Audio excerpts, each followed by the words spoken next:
জয় গুরু বন্দে পুরুষোত্তমম। ঠাকুর আমাদের বলেছেন সর্বপ্রথম আমাদের দুর্বলতার বিরুদ্ধে যুদ্ধ করতে হবে। কি ভয়ানক সাংঘাতিক কথা! আবার বললেন দেহ থাকতে অহংকার যায় না, আর ভাব থাকতে অহং যায় না। তাহলে আমাদের এই দেহটা থাকা, আমাদের বেঁচে থাকার মানেই তো দুর্বলতা। দুনিয়ায় মানুষ কি করে, যা কিছু কর্ম সে করছে সেগুলো সে নিজ মুখে বয়ান করে আত্মশ্লাঘা অর্থাৎ অহংকারে প্রকাশ করে বেড়ায়। আর কি করে, যা কিছু কর্ম সে ভাবছে সেগুলো নিয়েই অলিক স্বপ্নে বিভোর হয়ে আত্মসুখ অনুভব করতে থাকি। অথচ আমরা তো পৃথিবী এসেছিলাম বাঁচতে আর বাড়তে, কিন্তু দেখা গেল দেহ থাকতে অহংকার যায় না, আর ভাব থাকতেও অহংকার যায় না। আবার সবার আগে আমাদের দুর্বলতার বিরুদ্ধে যুদ্ধও করতে হবে। তাহলে কি কঠিন ফাঁদে যে পড়েছি আমরা, তা সবাই ভেবে দেখুন একবার। এখন এই ফাঁদ থেকে মুক্তির উপায় ঠাকুর বলেছেন, কিন্তু তার আগে আমাদের একটা নির্ণয় করতে হবে যে আমরা নিজেরা কোনটা চাই। মানুষ মাত্রই সর্বদা পার্থিব সুখ উপভোগ করতে চায়, বস্তুগত চাহিদাগুলো পূরণ করে তৃপ্ত হতে চায়। কিন্তু মানুষের এই যে অসংখ্য পার্থিব চাহিদা, এগুলো কিন্তু সম্পূর্ণরূপে নিবৃত্ত করা সম্ভব নয়। মানুষ প্রথমে এই পার্থিব বিষয়গুলো নিজের ভোগ ব্যবহার করে, পরে গিয়ে সেই বস্তুগুলো উল্টে সেই মানুষকে তাদের মতো ব্যবহার করতে শুরু করে। অথচ জগতে কোনো বস্তুই চিরকাল থাকে না, তবুও মানুষ এগুলো ব্যবহারের অভ্যাস তৈরি করে, আর শেষে কি পায়? যন্ত্রণা, দুঃখ। দেহ থাকতে অহংকার যায় না, আর ভাব থাকতেও অহং যায় না। তাহলে উপায় কি? ঠাকুর বলেছেন মানুষ যেই মাত্র তাহার অহংকে কোনো উচ্চতর ব্যক্তি বা বিষয়ের সঙ্গে যুক্ত করে ফেলে, তখন এই অহংকার তখন বিনম্র হয়ে পড়ে।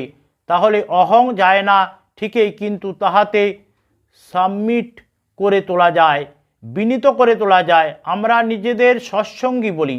সৎসঙ্গ মানে কি? ঠাকুর বলেছেন সৎ বা একাশক্তিতে যার মন পূর্ণ থাকে সেই সৎ বা সতী।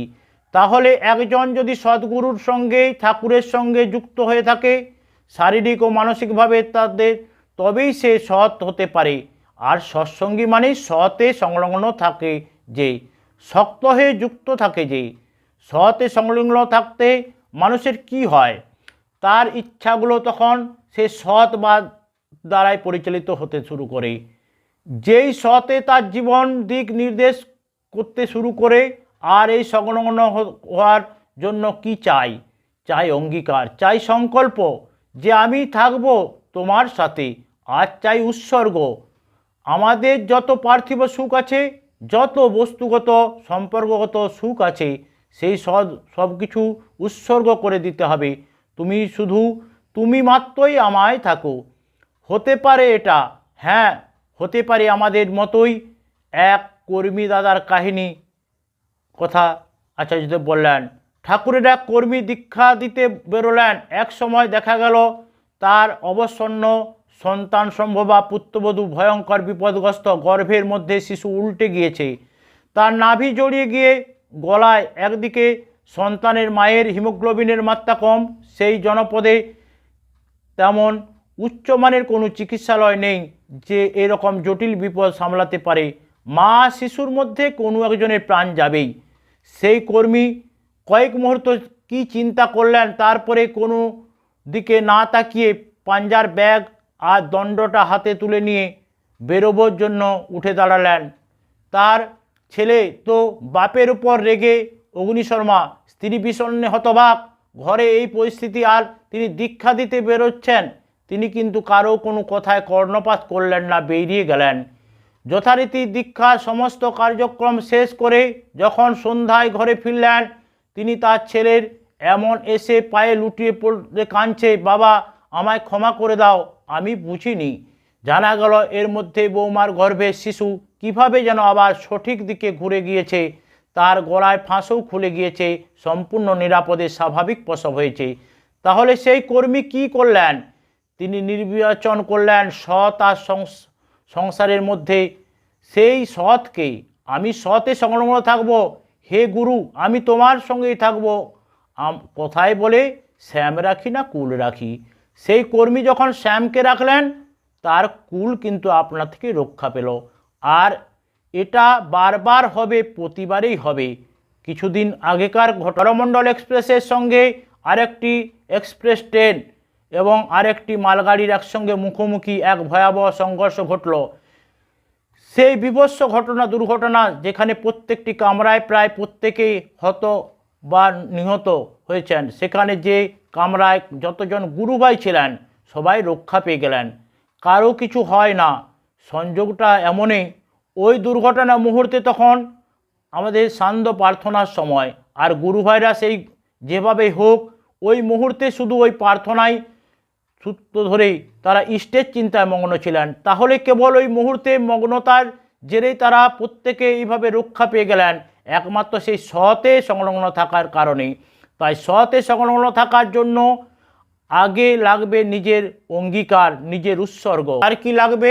বাস্তব যা তাকে ক্রমাগত অনুধাবন করবার, বুঝে চলবার ক্ষমতা। কারণ সতের মধ্যে সত্য আছে। সত্য কি? ঠাকুর বলেছেন যার অস্তিত্ব আছে, বিস্তার আছে, তাহাই সত্য, তাহাই বাস্তব। পদার্থবিজ্ঞানও সেটা বলে। তাই সতে সংলগ্ন থাকা মানেই বাস্তবের সঙ্গে সংলগ্ন থাকা। আমরা কি জানতাম? ব্রহ্ম সত্য, জগৎ মিথ্যা। ঠাকুর বললেন না, ব্রহ্ম সত্য, জগতও সত্য। তাহলে ঠাকুর সত্য, তাহার জগতও সত্য। ঠাকুর বাস্তব, তাই জগতও বাস্তব। অতএব বাস্তবে যুক্ত থাকতে গেলে মানুষকে বাস্তব কর্মই করতে হবে, অবাস্তব কোনো কাল্প নয়। আমরা জানি, সবাই জানি, গত 2 টার্মে দীক্ষা বেশ কম হয়েছে, কারণ কর্মীরা নিজেদের বাস্তব কর্ম নিয়ে উদাসীন। তারা রোজ বেরোচ্ছেন ঠিকই, কিন্তু যাচ্ছেন কোথায়? উৎসব অনুষ্ঠানে। সারাটা জীবন হয়তো নিজের চাকরি কিংবা ব্যবসার দিকে গোলামি করতেই কাটিয়ে দিয়েছেন, আর ভেবেছেন ঠাকুর রিটায়ারমেন্টটা হোক, তারপর তোমার কাজে নিজেকে সঁপে দেব। এমন রিটায়ারমেন্ট পাবে পরে যাচ্ছেন সৎসঙ্গ বাসরে, সেখানে গিয়ে করছেনটা কি? চিন্তা করছেন কখন লোকে এসে কিছু দক্ষিণা দেবে, কখন বক্তৃতার জন্য ডাক আসবে, তারপর মাইকে 4টি প্রবচন দিয়ে তড়িঘড়ি পরের অনুষ্ঠান যাওয়ার জন্য দৌড়। কেউ তো এটাকেই নিজের উপার্জনের রাস্তা বানিয়ে ফেলেছেন। কিন্তু এরকম তো ঘটার কথা নয়। ঠাকুর কি বলেছেন সৎসঙ্গ অনুষ্ঠান সম্বন্ধে? কর্মীদের অচ্যুত ইষ্টনিষ্ঠ থাকতে হবে, সক্রিয় থাকতে হবে, সুসম্পকর্মা হতে হবে, আর হতে হবে ইষ্টচলন প্রয়াসী। একটা বাচ্চা যখন প্রথম হাঁটতে শুরু করে তখন সে বারে বারে হুমড়ি খেয়ে পড়ে যায়। আমরা তো তাকে তুলে ধরি, আবার চলতে সাহায্য করি, সে আবার পড়ে যাওয়া, আবার তাই করি। শিশু এই প্রয়াস করে। ঠিক তেমনই গুরু আমাদের যেমন বলেছেন তেমনভাবে চলতে হয়। যারা প্রয়াসশীল তাদের সাধু তেমন মানুষের সঙ্গ করাই সৎসঙ্গ করা। নচেত কেবল ঘটা করে ছবি সাজিয়ে কীর্তন করলেই সেটা সৎসঙ্গ হয় না। লোহা যদি চুম্বকের সংস্পর্শে থাকে তাহলে লোহার মধ্যেও চুম্বকত্ব এসে যায়। তাহলে আমরা যারা ঠাকুরের পাঁজাধারী কর্মী, আমরা সেই সতের সঙ্গে যুক্ত থাকার নিজেদের সৎ বলেই জানব। সুতরাং যে সদ্গুণ আমাদের সদ্গুরুর মধ্যে আছে, সেই গুণ আমার মধ্যেও প্রকাশ পেতে পারে। তাই কেউ যদি বলেন না ঠাকুর আলাদা, আমি আলাদা, তাহলে জানতে হবে সেই ব্যক্তি চলছেন না ঠাকুরের সাথে। ঠাকুরের কিছু ঝলক, কিছু না কিছু অভ্যাস যদি কর্মীদের নিজেদের মধ্যে প্রকাশ না পেল, তাহলে কি তারা অদ্য ঠাকুরের নিয়ে চলছেন সত্যিতে? ঠাকুরকে যদি সত্যি ভালোবেসে থাকি, তাহলে আমি থাকতে পারি, যেমন ছিলাম তেমনই কি থেকে যেতে পারি না, সে অধিকারেই আমার নেই। বিজ্ঞান বলছে যতক্ষণ পর্যন্ত বাস্তব স্থানান্তর না হচ্ছে ততক্ষণ কোনো কর্ম হয়েছে বলে বোঝা যায় না। অতএব মানুষের সত্তা, তার জীবনের যত কর্ম, যা কেবল ওই বস্তুগত বা সম্পর্কগত পার্থিব চাহিদাগুলো প্রাণী চেয়ে এসেছে, সে অঙ্গীকার করবে, সংকল্প করবে যে ঠাকুর আমি কেবল তোমার সঙ্গে যুক্ত থাকবো, আমি কেবল তোমাকেই চাই। শুধু তোমাকেই চাই, এই বিশ্বাস লাগবে আমাদের। আর এই বিশ্বাস আমাদের পথ নির্দেশক। কিন্তু দেখা যায় বিশ্বাসও কোথায় কোথায় গিয়ে সীমাবদ্ধ হয়ে পড়ে সংশয়ে। তা আমাদের যেমন পড়ে স্বয়ং পরম পুরুষও পড়তে পারে। লক্ষণের বুকে শক্তিশাল যখন লেগেছে, রামচন্দ্র তখন হাহাকার করছেন, বলছেন আমিও আর দেহ রাখবো না। তার মনেও সেই মুহূর্তে লক্ষণের জীবন নিয়ে সংশয় জেগেছে। কিন্তু পরম পুরুষ আর সাধারণের মধ্যে তাহলে তফাৎ কোথায়? পরম পুরুষ তার চিত্তের সংশয়কে অতিক্রম করতে পারেন। রামচন্দ্র সেই সংশয় কাটিয়ে উঠলেন, আবার যুদ্ধ করেছেন। ঠাকুরকে কেষ্টদা বলছেন, ঠাকুর ইংরেজিতে বাণী দিলে হয়। ঠাকুর বলছেন, আমি পারি না। কেষ্টদা যত প্রার্থনা জানান, ঠাকুর তত না বলেন। এটাও তো সংশয়। কিন্তু ঠাকুর সেই সংশয় কাটিয়ে উঠেছেন। কোনো একদিন হঠাৎ সেখানে চিৎকার করে বললেন, কে আছিস? কেষ্টদাকে ডাক। তারপর শুরু কর তার ইংরেজি বাণীর দুর্বার স্রোত। সৃষ্টিতত্ত্বের উপর তার এই প্রথম ইংরেজি বাণী দ্য মেসেজ আত্মপ্রকাশ করেছিল। ইতিতে নিয়ে এসে বিস্তার করে দিলেন। তাহলে আমি হেন নাহি জানি, অন্যে কোনো ছাড়। আমরা কি পারি না, কি পারি তা কোনো আমরা নিজেরাই জানি না। মানুষ নিজের স্বরূপ জানে না বলেই তো ওইখানে গিয়ে আর বিশ্বাসে সংঘাত লাগে, সংশয় আসে। মানুষের সংশয় থাকেই। প্রত্যেকে যার জীবন কত রকম সমস্যা নিয়ে চলে। উপার্জন করা, সংসারে দায়িত্ব নির্বাহ করা, যাদের নিয়ে তারা অস্তিত্ব, তাদের সবার দেখভাল করা। আর সে চায় তার সব কিছু চিরস্থায়ী হয়ে থাকুক। এই তো স্থায়িত্বের আকাঙ্ক্ষা। এটাই তো দুর্বলতা। তাই বাড়িতে কেউ মারা গেলে সে শোকার্ত হয়ে পড়ে, কারণ সে সুপ্তভাবে ধরেই রেখেছে যে তার সব কিছু চিরস্থায়ী। কিন্তু সেটা তো সত্য নয়। শঙ্করাচার্য একদিন গঙ্গা স্নানে চলেছেন। স্বয়ং মহাদেব এক অন্তর্য জাতির মানুষের রূপ ধরে সেখানে ঘাটে বসে আছেন। শঙ্করাচার্য তাকে অপমান করে সেখান থেকে সরে যেতে বললেন। মহাদেব বললেন, তুমি কাকে সরে যেতে বলছো? এই দেহটাকে? এই তো অনিত্য। নাকি বলছো আমার আত্মাকে? এই তো আগের কোনো একটা দেহতেই ছিল। তাহলে আত্মা অবিনশ্বর। আমরা কেউ চলে যাই না, আমরা কেবল রূপান্তরিত হই। মানুষ আজ যাকে আপন বলে চেনে, সেই ব্যক্তি সেই দেহ ত্যাগ করে নতুন রূপে জন্ম নিলে তখন সে তাকে চিনতে পারবে না। ভিড়ের মধ্যে পাশে দাঁড়িয়ে থাকলেও সে চিনতে পারবে না যে তার সেই আপনজন তার শোকে যে আজও হাহাকার করছে। তাহলে আত্মার নিত্যন্তে বিশ্বাস না থাকায় এই চিরস্থায়িত্বে আকাঙ্ক্ষা মানুষের যন্ত্রণার কারণ হয়। মানুষের বিশ্বাস যখন এইভাবে সীমাবদ্ধ হয়, সে তখন আর গতিপ্রাপ্ত হতে পারে না। ইতিবাচক রূপে ছেড়ে দেয়। মন যখন নেতি নেতি বলতে থাকে।